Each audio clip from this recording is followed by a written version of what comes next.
کس نے کہا ہے میرے والد صاحب کا انتقال ہو گیا ہے، کیا ہم ان کے نام کی قربانی کر سکتے ہیں؟ اس پر کیا طریقہ کار ہوگا؟ جی بالکل کر سکتے ہیں۔ نبی صلی اللہ علیہ وسلم نے 2 مینڈے ذبح کی، ایک اپنی طرف سے اور ایک امت کی طرف سے، اور آپ نے ایک دفعہ ایسا بھی کیا کہ ایک قربانی اپنی طرف سے اور ایک ان کی طرف سے جو قربانی نہیں کر سکے، تو اس لیے پتہ چلتا ہے کہ قربانی کسی دوسرے کی طرف سے بھی کی جا سکتی ہے۔ تو آپ نے مرحوم والدین کے لیے کر سکتے ہیں، صرف ابا سے کر لیں، صرف اماں کے لیے کر لیں، دونوں کے لیے کر لیں، کوئی حرج نہیں ہے۔ ہاں اب دونوں کے لیے کریں گے تو کیا ثواب تقسیم ہو کے ملے گا دونوں کو؟ یہ ایک سوال ہے بھائی، سمجھ میں آ رہا ہے؟ بھائی ایک بکرا، ایک دمبا یا گائے کا ایک حصہ آپ کے مرحوم والدین دونوں کے لیے کر لیا آپ نے، تو کیا آدھا آدھا دونوں کے لیے ہوگا یا دونوں کو پورا پورا ثواب ملے گا؟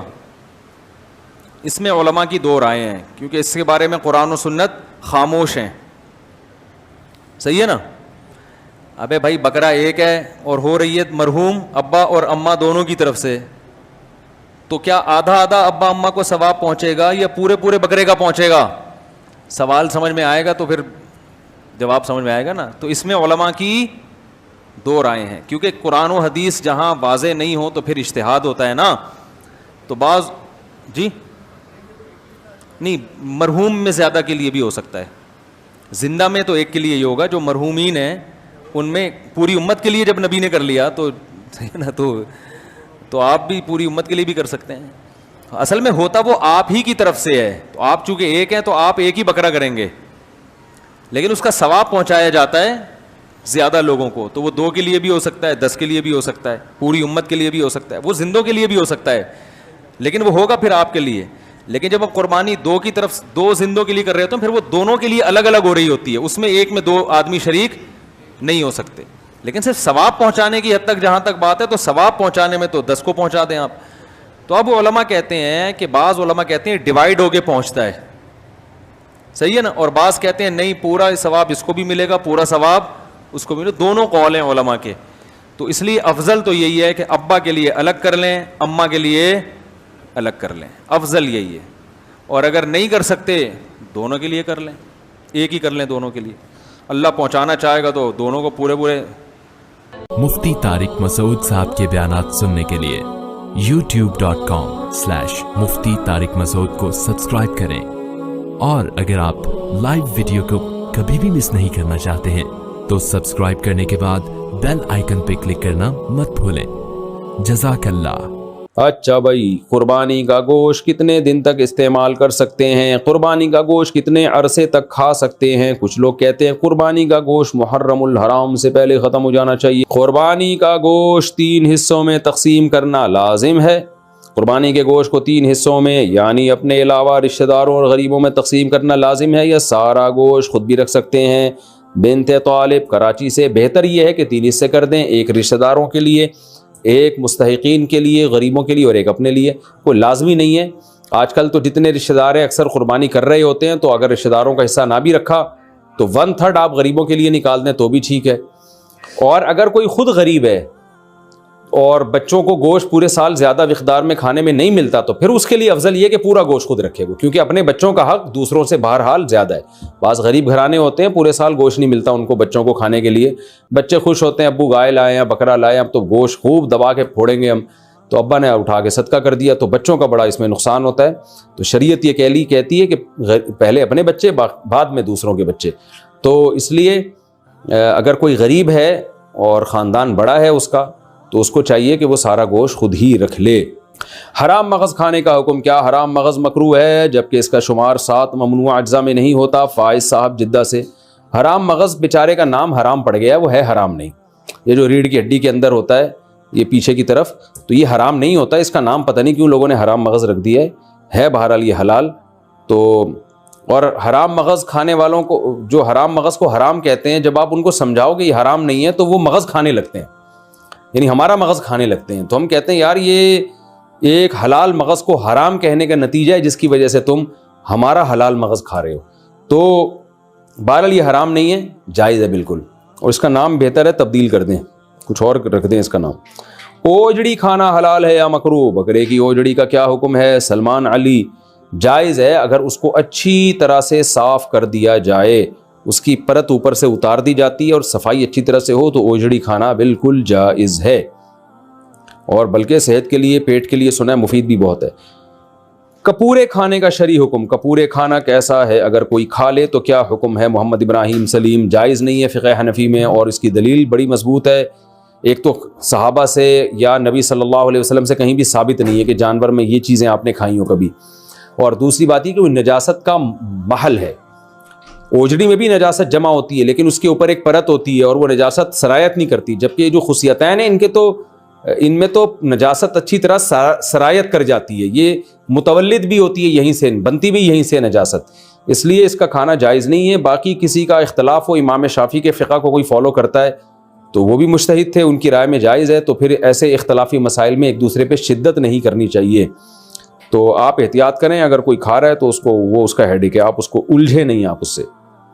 اچھا بھائی، قربانی کا گوشت کتنے دن تک استعمال کر سکتے ہیں؟ قربانی کا گوشت کتنے عرصے تک کھا سکتے ہیں؟ کچھ لوگ کہتے ہیں قربانی کا گوشت محرم الحرام سے پہلے ختم ہو جانا چاہیے، کیا یہ صحیح ہے عاقب شادو بھائی سے؟ نہیں، جب تک چاہے کھائیں، آپ اگلے سال قربانی تک بھی چلا سکتے ہیں اگر آپ کے پاس فریزر ہے یا گوشت اسٹور کرنے کا انتظام ہے۔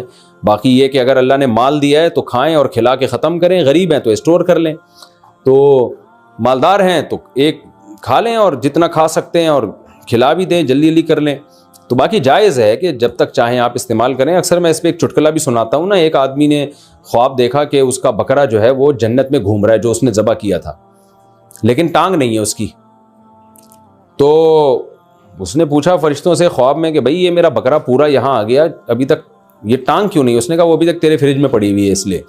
تو خیر ایک چٹکلا ہے، لیکن یہ کہ اللہ نے پیسہ دیا ہے، مال دیا ہے، تو کھا لیں جلدی جلدی اس کو، غریب ہیں تو پھر بھی اسٹور کر لیں۔ قربانی کا گوشت جہاں سے آیا کیا وہاں لوٹانا ضروری ہے؟ کیا قربانی کا گوشت جہاں سے آئے وہاں دینا ضروری ہے جیسے کہ عام رواج ہے؟ محمد حذیفہ گل کراچی سے، نہیں جی بالکل غلط ہے، اور یہ رواج اگر ہے تو رواج بھی ختم کریں۔ یہ تو نہیں کہ جس نے گوشت بھیجا تو آپ بھی گوشت دیں، تو بالکل غلط ہو گیا، تو فائدہ کیا ہوا اس کا گوشت بھیجنے کا؟ قربانی کی کھال کا کیا کریں، کس کو دیں؟ قربانی کے بعد چمڑے کے مصارف کیا ہیں؟ رحیم الدین متحدہ عرب امارات سے۔ دیکھیں جس نے قربانی کی ہے وہ جانور کا چمڑا خود بھی استعمال کر سکتا ہے، بیچ نہیں سکتا، بیچا تو قیمت صدقہ کرنی پڑے گی، لیکن ویسے استعمال کر سکتا ہے۔ اسے کھال کو دباغت دے دے، نمک لگا کے رکھ لے، اس کی اسمیل ختم ہو جاتی ہے، سوکھ جاتی ہے، اس کی جائے نماز بنا لے، کچھ بھی بنا لے، یادگار کے طور پہ رکھ لے۔ لیدر تو بڑی ایک قیمتی چیز ہے، بہت ساری چیزیں بن سکتی ہیں اس سے۔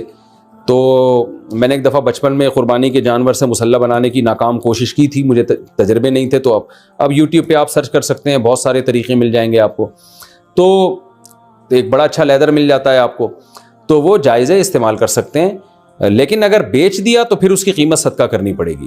اسی طرح قربانی کی کھال آپ کسی کو صدقہ بھی کر سکتے ہیں، خلاصہ یہ کہ اس سے بزنس نہیں آپ کر سکتے، جس کو صدقہ کیا وہ جو چاہے کرے، آپ کے لیے اس کو یا تو ایز اٹ از استعمال کریں یا اس کو بیچ دیا تو اس کی قیمت صدقہ کر دیں، ورنہ اس کھال ہی کو صدقہ کر دیں۔ آپ اجرت میں بھی نہیں دی جا سکتی قصائی کو کہ تم یہ جانور ذبح کرو، کھال تمہاری ہوئی، یہ بھی جائز نہیں ہے۔ قربانی کی کھال امام مسجد کو دینا، کیا قربانی کی کھال امام کو امامت کی وجہ سے دینا جائز ہے؟ احتشام الحق، امامت کی وجہ سے کا مطلب یہ کہ امام کی اجرت میں وہ شامل ہو، پھر تو حرام ہے، ناجائز ہے۔ لیکن اگر امام کی اجرت کا حصہ نہیں ہے بلکہ امام غریب ہے اور غریب اور مستحق سمجھ کے اس کو دیا جا رہا ہے، تو کسی کی بھی غریب کو دی جا سکتی ہے، تو امام بھی اگر غریب ہے تو اس کو بھی دی جا سکتی ہے۔ قربانی کی کھال گھر میں استعمال کرنا، کیا قربانی کی کھال اپنے کسی ذاتی استعمال میں لا سکتے ہیں؟ کوئی چیز بنوا کر گھر میں استعمال کر سکتے ہیں؟ حذیفہ ندیم کراچی سے، جی بالکل کر سکتے ہیں، تو کوئی حرج نہیں ہے، بالکل جائز ہے، لیکن بیچ دیا تو قیمت صدقہ کرنی پڑے گی۔ جانور کے ساتھ حرام اجزاء، جانور کی جو 7 حرام چیزیں ہوتی ہیں ان میں غدود بھی ہے، یہ غدود کیا چیز ہوتی ہے وضاحت کر دیں۔ نور الامین حقانی، جانور کے جو چند اعضاء حرام ہیں وہ اس لیے حرام ہے کہ قرآن نے خبیث چیزوں کو حرام قرار دیا ہے، جگہ جگہ قرآن میں آتا ہے، تو کچھ جگہ تو ایسی ہیں جانور کی جہاں ہر وقت گندگی کا وہ یوں سمجھیں کہ مقر ہیں، جیسے خصیتین ہیں یا شرمگاہ ہے، یہ سب ہر وقت گندگی سے آلودہ رہتے ہیں، تو یہ بھی سلیم الطبع انسان کو یہ چیزیں کھاتے ہوئے گھن آتی ہے۔ تو اسی طرح غدود کا مطلب جانور کا کہیں بھی پھوڑا نکل آیا، بیماری کی وجہ سے پھوڑا نکل گیا، یا کوئی بھی جو رسولی جسے کہتے ہیں نا، تو اب کیا کیا آپ نے، جانور ذبح کرنے کے بعد وہ پھوڑے میں جو گوشت تھا وہ نکال کے کھا گئے، تو وہ بھی خبائث میں داخل ہے، گندگی میں داخل ہے، تو ہر خبیث چیز ناجائز ہے، تو اس لیے فقہ حنفی میں اس کو بھی ناجائز قرار دیا گیا قرآن کی اس آیت کی وجہ سے۔ تو پھوڑے ووڑے نکل آتے ہیں نا جانوروں کے، رسولی نکل آتی ہے، تو وہ جو غدود ہوتے ہیں، جو یعنی گوشت سڑ جاتا ہے وہاں پہ ایک طرح کا، وہ بیماری کی وجہ سے ہوتا ہے وہ، تو اس لیے جانور جب ذبح کریں تو اس کی جو پھوڑا پھنسی کوئی ہو تو اس جگہ کو کاٹ کے پھینک دیں، آپ وہ استعمال نہ کریں۔ ظہر کی نماز کب تک ادا کہلائے گی؟ اگر کوئی شخص گاڑی میں سویا ہو، گاڑی میں ہو یا کسی اور مجبوری کی وجہ سے ظہر کی نماز عصر کی نماز سے 10 منٹ پہلے پڑھے تو کیا نماز ادا شمار ہوگی؟ اور اگر اہل حدیث حضرات کی اذان ہو گئی ہو تو کیا اس کے بعد بھی وہ نماز پڑھ سکتا ہے؟ ہدایت خان۔ دیکھیں اہل حدیث حضرات کہ ہاں جو عصر کا وقت ہے نا، حنفیہ کے ہاں بھی عصر کا وقت اس میں شروع ہو جاتا ہے، افضل یہ ہے کہ وہ تاخیر کریں، جس میں حنفیہ جو نماز پڑھتے ہیں جب سورج کافی ڈھل چکا ہوتا ہے۔ اس پہ بہت سارے دلائل ہیں کہ امام حنیفہ کے نزدیک جو عصر کا وقت ہے بہتر وقت ہے، وہ بہت زیادہ اس پہ دلائل ہیں۔ میں ایک دفعہ پہلے کلپ ریکارڈ بھی کروا چکا ہوں، کبھی موقع ملا تو دوبارہ کرواؤں گا۔ خیر ابھی اختلافی مسئلے کا موقع نہیں ہے، لیکن ٹائم اس وقت بھی شروع ہو جاتا ہے جس وقت پہ اہل حدیث حضرات عصر کی نماز پڑھتے ہیں، تو اس لیے احتیاط اسی میں ہے کہ ظہر کو اس سے پہلے پڑھ لیا جائے۔ تو اگر ظہر کسی نے اس سے 10 منٹ پہلے پڑھ لیا تو وہ ادا ہی کہلائے گی، قضا نہیں کہلائے گی۔ اور اگر کسی نے اہل حدیث کے وقت میں عصر پڑھ لی تو عام حالات میں ایسا کرنا بہتر نہیں ہے، افضل نہیں ہے، خلاف سنت ہے ہماری رائے میں، لیکن اگر پڑھ لی تو عصر ہو جائے گی۔ البتہ سفر میں ہو آپ یا کوئی مشکل میں ہو تو پھر ضرورت کے وقت اس وقت بھی نماز بلا کراہت درست ہے، کوئی حرج نہیں ہے اس میں۔ تکبیرات تشریق کس پر واجب ہے؟ تکبیرات تشریق کس پر واجب ہے، اس کے پڑھنے کا کیا طریقہ ہے، نیز کتنے دن یہ پڑھی جاتی ہے؟ حسین وزیر۔ دیکھیں راجح قول کے مطابق تکبیرات تشریق گاؤں میں رہنے والوں پر بھی واجب، شہر میں رہنے والوں پر بھی واجب، اور مرد پر بھی عورت پر بھی، ہر عاقل بالغ پر واجب ہے۔ مرد اونچی آواز سے پڑھیں گے اور خواتین آہستہ آواز سے پڑھیں گی، اور جماعت سے نماز پڑھیں یا انفرادی نماز پڑھیں، ہر صورت میں واجب ہے۔ تو تکبیرات تشریق کیا ہے؟ اللہ اکبر لا الہ الا اللہ واللہ اکبر وللہ الحمد، یہ ایک دفعہ پڑھی جائے گی تکبیر۔ تو مرد اونچی آواز سے پڑھیں اور خواتین آہستہ آواز سے، اور خواتین یادداشت کے طور پر اپنی جائے نماز کے قریب کوئی پرچی ورچی رکھ لیں، کیونکہ خواتین بھول جاتی ہیں۔ مردوں میں تو یہ ہوتا ہے کسی ایک نے بھی اونچی آواز سے پڑھی سب کو یاد آ جاتا ہے، لیکن خواتین کے لیے چونکہ آہستہ آواز سے تو ان کو یاد دلانے والا کوئی نہیں ہوتا، تو گناہ ملتا ہے۔ یہ تکبیرات پڑھنا واجب ہیں۔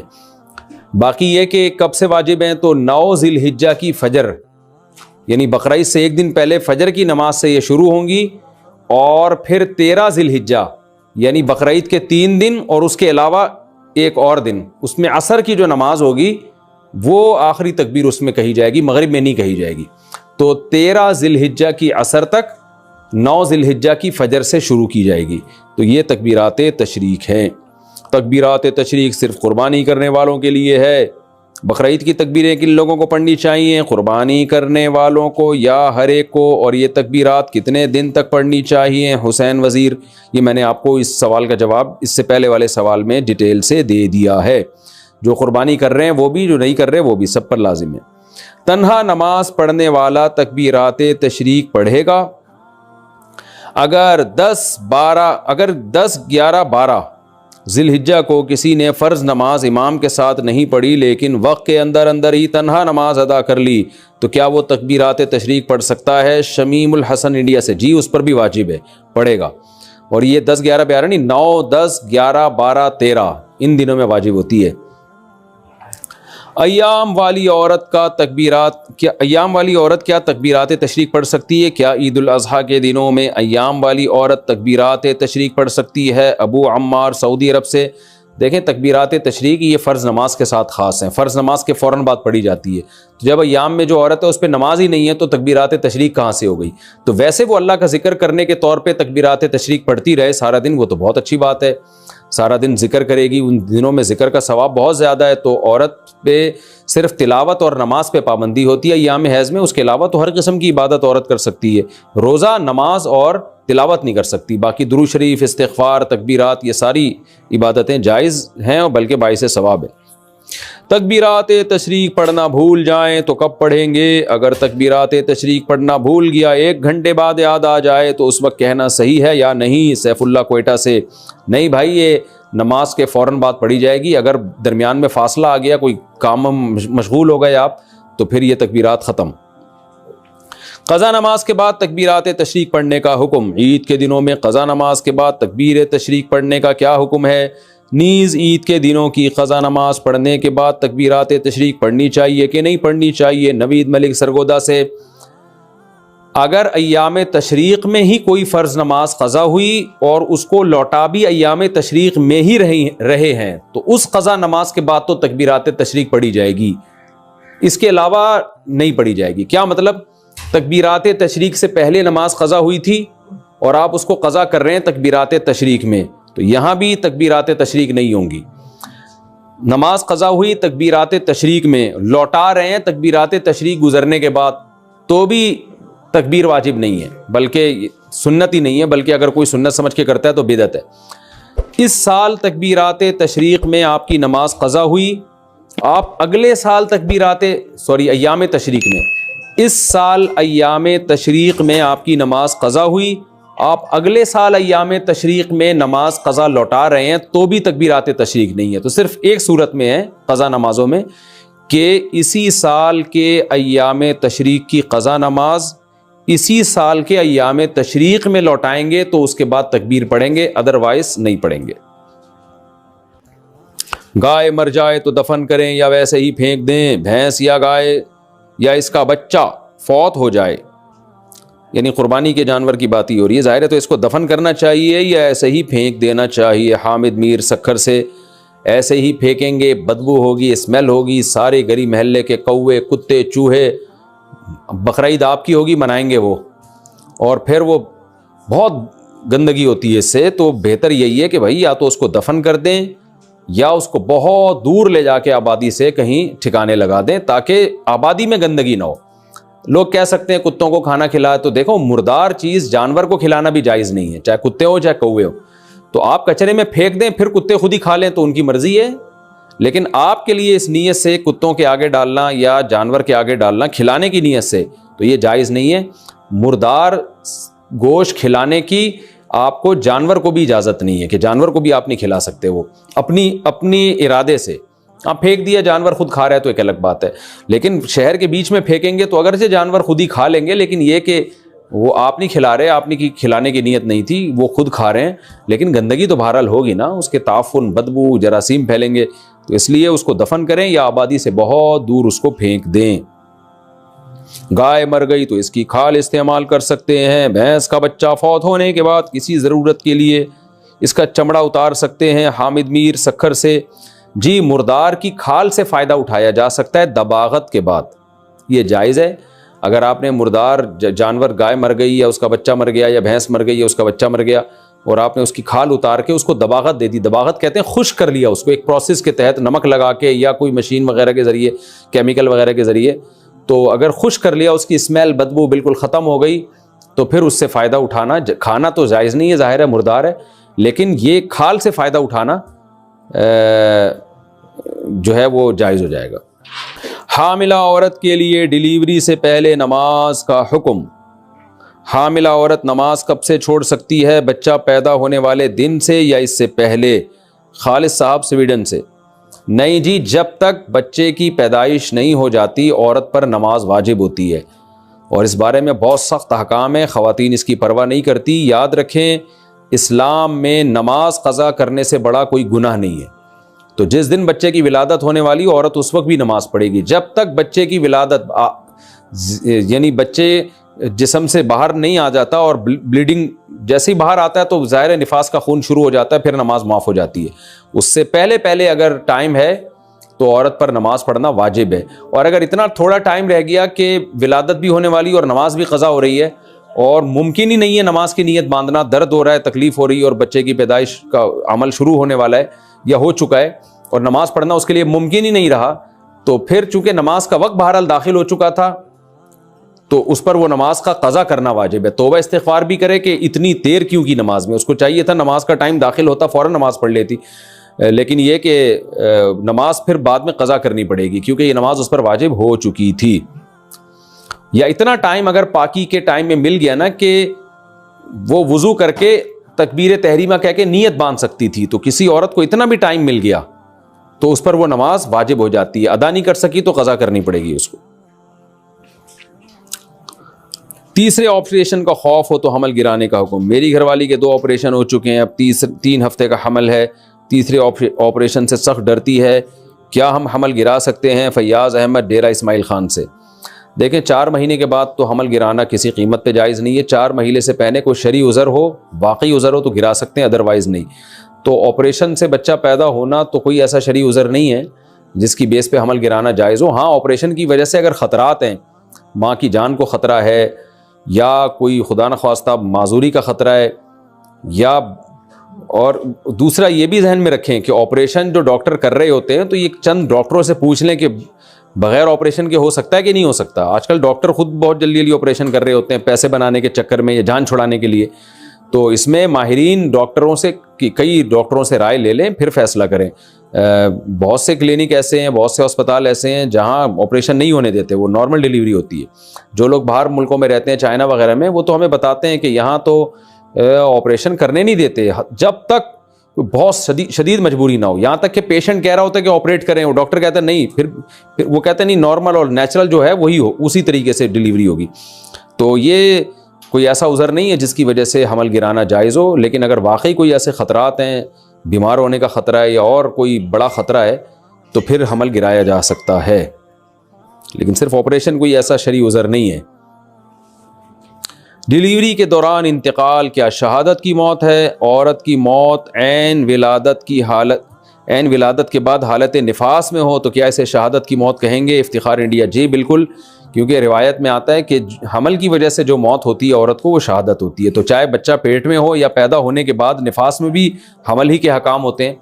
تو اس دوران اگر ڈیتھ ہو گئی تو وہ مبارک موت ہے اور اللہ کی طرف سے بخشش کے امکانات بہت زیادہ ہیں. ایک سفر میں کتنے عمرے کر سکتے ہیں؟ ایک سفر میں کتنے عمرے کر سکتے ہیں؟ عبد الرحمان سعودی عرب سے. جتنے چاہیں عمرے کریں. تو علماء کا اس میں بڑا اختلاف ہے کہ ایک سفر میں ایک عمرہ کریں اور پھر زیادہ طواف پہ زور لگائیں یا زیادہ سے زیادہ عمرہ کریں. تو دونوں آ رہے ہیں, ہر ایک کے اپنے اپنے دلائل ہیں. تو عموماً سعودی علماء جو فتویٰ دے رہے ہوتے ہیں وہ یہی کہ ایک سفر میں چونکہ نبی نے ایک عمرہ کیا ہے تو اس لیے ایک عمرہ کریں اور پھر زیادہ ٹائم طواف میں لگائیں. لیکن بعض صحابہ سے ثابت ہے کہ ایک سفر میں انہوں نے بہت سارے عمرے کیے ہیں. تو دونوں جائز ہیں, دونوں کی اپنی اپنی فضیلت ہے. جیسے چاہیں, ہر آدمی کا اپنا ذوق بھی ہوتا ہے اس بارے میں. تو آپ کو روحانی فائدہ کس چیز میں زیادہ ہو رہا ہے تو جس پہ چاہیں آپ عمل کر لیں. طواف میں عمرے کے بعد بال کاٹنا کہاں واجب ہے؟ عمرہ مکمل کر کے مینا جا کر میں نے سر منڈایا ہے تو کوئی دم تو لازم نہیں آئے گا؟ عبد الرحمان ریاض سے. حدود حرم میں کہیں بھی آپ بال کٹوا سکتے ہیں, حدود حرم سے باہر جا کے بال کٹوائیں گے تو دم لازم آئے گا. عصر کے بعد طواف کے 2 نفل کا حکم. عمرے کا طواف عصر کے وقت مکمل ہوا مگر مکروہ وقت کی وجہ سے 2 رکعت ادا کیے بغیر سعی کر لی. بعد میں اہلیہ طواف کے 2 نفل پڑھنا بھول گئیں. نیز اہلیہ نے بال یہ سوچ کر نہیں کاٹے کہ جدہ پہنچ کر کاٹیں گے. کیا اس صورت میں طواف کے نفل اور بال جدہ میں کاٹے جا سکتے ہیں؟ کوئی دم تو واجب نہیں ہوگا. طواف کے 2 نفل تو بعد میں بھی پڑھے جا سکتے ہیں, لیکن یہ جو دیکھیں عصر کے بعد نوافل پڑھنا مکروہ ہے. اختلافی مسئلہ ہے, دیگر ائمہ کے نزدیک طواف کے 2 نفل عصر کے بعد بھی پڑھے جا سکتے ہیں, فقہ حنفی میں جائز نہیں ہے.